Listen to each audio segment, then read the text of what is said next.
The story begins in the quiet isolation of a dense, forgotten forest, where the air is thick with the scent of damp earth and decaying leaves. The sun struggles to pierce through the thick canopy, casting long, skeletal shadows across the ground. A group of 4 urban explorers, Alex, the bold and determined leader, Jen, the cautious and skeptical voice of reason, Mike, the tech-savvy investigator, and Sarah, the historian with a fascination for forgotten places, push through the undergrowth, following a decades-old rumor about a hidden military installation. Their boots crunch over twigs and rusted debris, remnants of a time when this place was guarded and feared. The atmosphere is heavy, not just with humidity, but with an unspoken tension, the kind that lingers in places where something terrible once happened. Jen, ever the realist, suggests turning back, pointing out that the storm clouds gathering overhead mean they'll be caught in the rain soon. But Alex, driven by an insatiable curiosity, brushes her off. Alex, undeterred, pries open the hatch with a crowbar. A gust of stale, frigid air rushes out, carrying with it the faint scent of something metallic. Blood? Rust? The darkness below is absolute, as if the bunker itself is exhaling after decades of holding its breath. Jen hesitates, her instincts screaming at her to leave, but the others are already descending, their flashlight beams cutting through the black like knives. As the last of them steps onto the ladder, the hatch creaks ominously behind them. No wind could have moved it. And yet, it shifts. Just slightly. The discovery is more than just finding a hidden place. It's the first step into a nightmare. The bunker isn't abandoned. The ladder groans under their weight as they climb down, each rung slick with condensation and something thicker, something that leaves their palms sticky. The air grows colder with every step, their breath fogging in the beams of their flashlights. The darkness below isn't just an absence of light. It feels alive, shifting at the edges of their vision. Jen is the last to descend, her grip tight on the rusted metal. Halfway down, she freezes. A sound, not the creak of the ladder or the distant drip of water, but a whisper. Faint, fragmented, like words spoken just out of earshot. She spins, shining her light upward, but the hatch above is now a distant square of dim gray. Nothing there. Mike, already at the bottom, calls up, his voice echoing unnaturally in the cramped shaft. "You okay?" Jen swallows hard. "Yeah, just thought I heard something." Alex, already moving ahead, tosses back a joke about her imagination, but his laughter doesn't reach his eyes. The tunnel opens into a narrow corridor, its walls lined with peeling paint and exposed wires. The concrete is cracked, roots pushing through like skeletal fingers. Sarah runs her hand along the wall, her historian's mind cataloging details, military-issue fixtures, mid-20th century design, but something's off. The layout doesn't match standard bunker blueprints. There are too many turns, too many doors marked with symbols that weren't in any manual. Mike's flashlight flickers. He smacks it, muttering about the damp. Then ahead, a door, slightly ajar. Alex pushes it open, revealing a room filled with overturned chairs and scattered papers. A desk sits in the center, its surface scratched deep with what looks like claw marks. Jen doesn't step inside. She's staring at the floor. "Guys," her voice is barely a whisper. There in the dust are footprints, fresh, leading further in. The footprints in the dust lead them deeper into the bunker's throat, their flashlights carving jagged shapes across the walls. The air is thick with the scent of mildew and something sharper, chemical, medicinal, a lingering trace of antiseptic gone sour.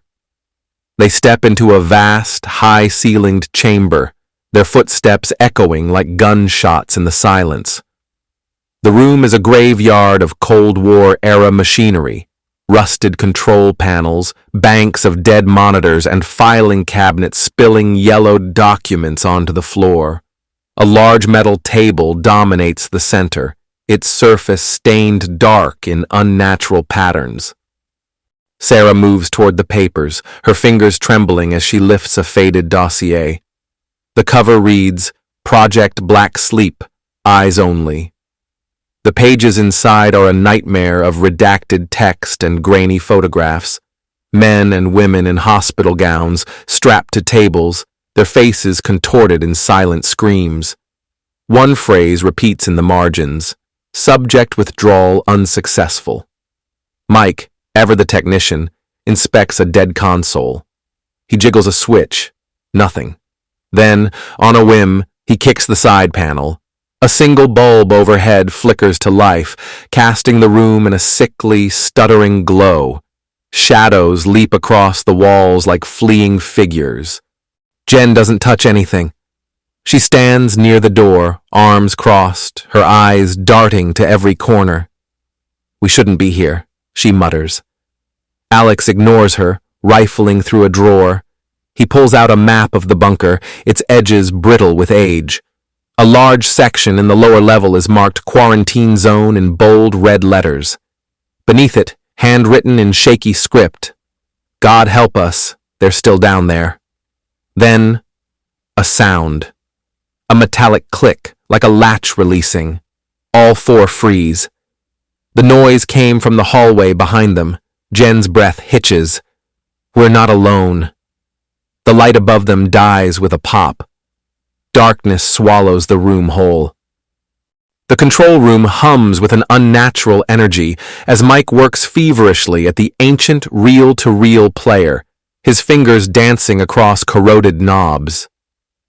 A single overhead bulb flickers weakly, painting the room in erratic pulses of light and shadow. The others hover close, their breath shallow, their eyes locked on the machine. Got it, Mike mutters, and the reels begin to turn with a mechanical whine. At first, static. A hiss, like dead air escaping from a long-sealed tomb. Then, a voice. Log entry 47, Dr. Richter speaking. The voice is calm, professional, but beneath the measured tone lurks something frayed, the barest tremor of a man clinging to sanity. Subject 12 has entered phase 3, vitals erratic, pupils fully dilated despite absence of light. Claims to hear voices. No, not voices. Singing. A pause. The tape crackles, then screaming. Raw, primal, a sound that doesn't seem human anymore. The recorder picks up the thrashing of restraints, the wet snap of bone. Richter's voice returns, but now it's a whisper, frantic. It's in the walls! It's in the walls! It's in the walls! The recording cuts abruptly. Silence. Jen's hands are pressed to her mouth. Sarah's face is bloodless. Alex stares at the machine like it might lunge at him. Mike, swallowing hard, reaches for the next reel. We should leave, Jen says, but her voice is small, already knowing no one will listen. The second tape plays. This one has no voice, no log entry, just breathing. Heavy, wet, as if the speaker's lungs are filling with fluid. And beneath it something else. A sound, low, guttural, not human. Then, a whisper, so close it seems to come from inside the room itself. We see you. The reel spins empty. The bulb overhead shatters. In the darkness, something moves. The reinforced door looms before them, its steel surface pockmarked with deep, jagged grooves, as if something had tried, desperately, to claw its way out. The biohazard symbol glows faintly under their flashlight beams, the red paint peeling like dead skin. Alex hesitates, his hand hovering over the rusted wheel lock. Last chance to turn back, he says, but the words are hollow. They all know there's no turning back now. not after what they've heard. With a grunt, he twists the lock. The mechanism screams in protest, then gives way with a metallic shriek. The door swings open, and the stench hits them like a physical blow. Rot, formaldehyde, and beneath it, something sweetly putrid, like spoiled meat left in the sun. Sarah gags, pressing her sleeve to her nose. Mike's flashlight trembles as he steps inside, the beam cutting through a haze of dust and decay. The quarantine zone is a nightmare given form. Hospital beds line the walls, their mattresses stained black with old blood. IV stands stand sentinel, bags of congealed fluid still dangling from their hooks, but it's the walls that make Jen whimper. Because they're moving, number not the walls, the things in the walls. Pale, emaciated figures, their flesh fused with the concrete, limbs twisted and distended like melted wax. Their eyes snap open as the light hits them, wide, unblinking, pupils blown black with terror. One opens its mouth, its jaw unhinging with a wet pop, and lets out a sound that isn't a scream, isn't a moan. It's a word. Run! Mike stumbles back, his heel catching on a broken syringe. He goes down hard, his flashlight skittering across the floor. In the sudden chaos of shadows, something detaches from the wall. A skeletal hand, too long, too many joints, skittering across the floor like a spider. Alex yanks Mike to his feet as the thing lunges. They crash back into the hallway, Sarah slamming the door shut just as the thud of bodies hits the other side. The metal bows inward, denting under the force. No one speaks. No one needs to. They run. The bunker's deepest chamber yawns open before them, a cavernous space that shouldn't exist, its walls stretching beyond the reach of their failing flashlights. The air here is thick, viscous, pressing against their skin like the inside of a living thing. At the center of the room, pulsing in the gloom, is the mass. It's blacker than the darkness around it, a shifting, gelatinous void that seems to breathe, its surface rippling with half-formed faces that press outward before sinking back into the morass. The ground beneath it is cracked, veins of something luminous and sickly yellow branching through the concrete like infected roots. Sarah stumbles forward, her historian's mind clawing for reason. "This isn't a bunker," she whispers. "It's a tomb. They weren't experimenting on people. They were trying to contain it." Alex's hand hovers near the mass, his reflection warping in its surface, then splitting, his mirrored face peeling apart into something grinning and fanged. He jerks back. Jen's voice is raw. "We need to burn this place to the..." The mass twitches. A sound tears through the chamber, a choir of voices, some screaming, some laughing, all wrong. The walls shudder, dust raining from the ceiling as the thing begins to stretch, tendrils of darkness unspooling toward them. Mike is the first to run.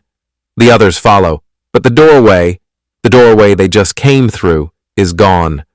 Only smooth, unbroken wall. Jen slams her palms against it, sobbing. Then Sarah sees it. Doctor. Richter's final journal, lying open on a collapsed desk. The last entry, scrawled in what looks like blood. It feeds on fear. The more you run, the stronger it gets. The only way out is to let it take you. The mass surges forward. Jen turns, her face a mask of grim resolve. She grabs a rusted pipe from the debris. "Then I'm not running." She swings. The pipe passes straight through the mass, and the second it does, the darkness laughs. The chamber dissolves around them, reality unraveling as the thing that is not a thing pulls them into its embrace. And then, silence. The bunker is empty again, waiting for the next ones to come down. Thanks for watching. If you enjoyed this video, hit that like button, subscribe, and ring the bell for more. Let me know your thoughts in the comments. I'd love to hear from you. See you in the next one. Bye for now.